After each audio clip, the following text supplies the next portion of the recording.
السلام علیکم دوستو، تخلیق کائنات کے سلسلے میں پیدائش آدم کا واقعہ مختلف پہلوؤں سے بڑی اہمیت و عظمت رکھتا ہے۔ اس لیے اللہ تبارک تعالیٰ نے فرشتوں کو جو ان سے پہلے پیدا کیے جا چکے تھے اور ہر وقت اس کی عبادت میں لگے رہتے تھے، اس کی اطلاع دی اور فرمایا، اے فرشتوں، میں زمین میں اپنا ایک خلیفہ یعنی نائب بنانا چاہتا ہوں۔ انہوں نے عرض کیا، پروردگار، کیا تو زمین پر ایسی مخلوق کو خلیفہ بنانا چاہتا ہے جو اس میں فساد پھیلائے اور خون بہائے؟ جہاں تک عبادت کا تعلق ہے، ہم تیری حمد کے ساتھ تسبیح پڑھتے ہیں اور تیری پاکی بیان کرتے ہیں، پھر کسی اور مخلوق کی کیا ضرورت ہے؟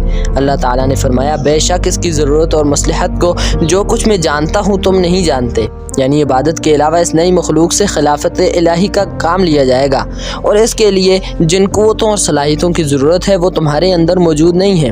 پھر اللہ تعالیٰ نے پہلے سنے ہوئے غارے سے آدم کا پتلا تیار کیا، پھر جب وہ خشک ہو کر اور پک کر کھن کھن بجنے لگا اور مختلف مدارج سے گزرنے کے بعد اس قابل ہوا کہ اس میں زندگی کی لہر دوڑائی جائے، تو اس میں اپنی قدرت سے ایسی روح پھونک دی جس میں اللہ کی اعلیٰ صفات، علم و تدبیر کا پرتو تھا، اور جو اپنی فطرت میں ذات خداوندی سے قریبی تعلق رکھنے والی تھی۔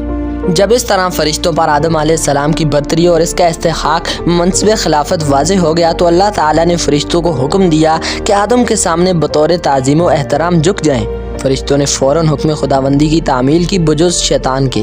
وہ نہ جھکا اور اس نے انکار کیا اور غرور کیا، اور وہ کافروں میں سے ہو گیا۔ شیطان فرشتوں کے گروہ سے اپنی اصل تخلیق کی وجہ سے نہ تھا، مگر وہ جنوں کے گروہ میں تھا جس کی پیدائش آگ سے کی گئی تھی، مگر کثرت عبادت کی وجہ سے وہ فرشتوں کے گروہ میں شامل ہو گیا تھا۔ اس لیے اسے فرشتوں کے ساتھ حضرت آدم علیہ السلام کے سامنے جھکنے کا حکم دیا گیا، مگر آخر وہ اصل فطرت کی طرف لوٹا۔ آگ کا خاصہ گرمی، تیزی، بلندی اور تباہ کرنا ہے۔ اللہ تعالیٰ نے جب اس سے پوچھا کہ میں نے تجھے بھی آدم علیہ السلام کے سامنے جھکنے کا حکم دیا تو نے اس کی تعمیل کیوں نہ کی؟ اس پر ابلیس نے بجائے معذرت اور ندامت کے اللہ سے بحث اور مناظرہ کرنا شروع کر دیا اور بولا، تو نے مجھے آگ سے پیدا کیا ہے اور آدم علیہ السلام کو مٹی سے۔ میرا مادہ تخلیق آدم علیہ السلام کے مادہ تخلیق سے اعلیٰ ہے، اس لیے میں اس کے سامنے کیسے جھک سکتا تھا؟ اس پر اللہ تعالیٰ نے فرمایا، تو جنت کے علاقے سے نکل جا، یہاں تجھے اکڑنے اور تکبر کرنے کا حق نہیں، تو ذلیل اور کمینہ ہے، بارگاہ رب العزت میں اکڑ رہا ہے۔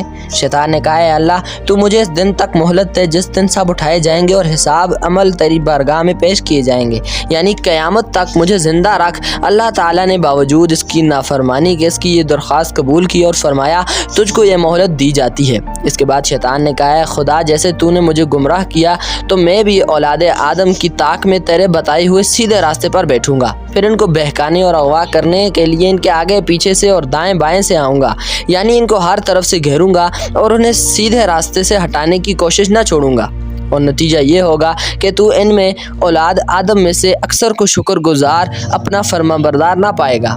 اللہ تعالیٰ نے فرمایا، اے شیطان، تو جو چاہے کرنا، جنت میں تو ذلیل و خوار ہو کر نکل باہر ہو، اولاد آدم میں سے جو تیری اطاعت کرے گا میں ان سب کو جہنم میں بھر دوں گا۔ یہاں سوال یہ پیدا ہوتا ہے کہ سجدے کا حکم فرشتوں کو دیا گیا تھا اور شیطان فرشتہ نہ تھا، تو اسے سزا کیوں دی گئی؟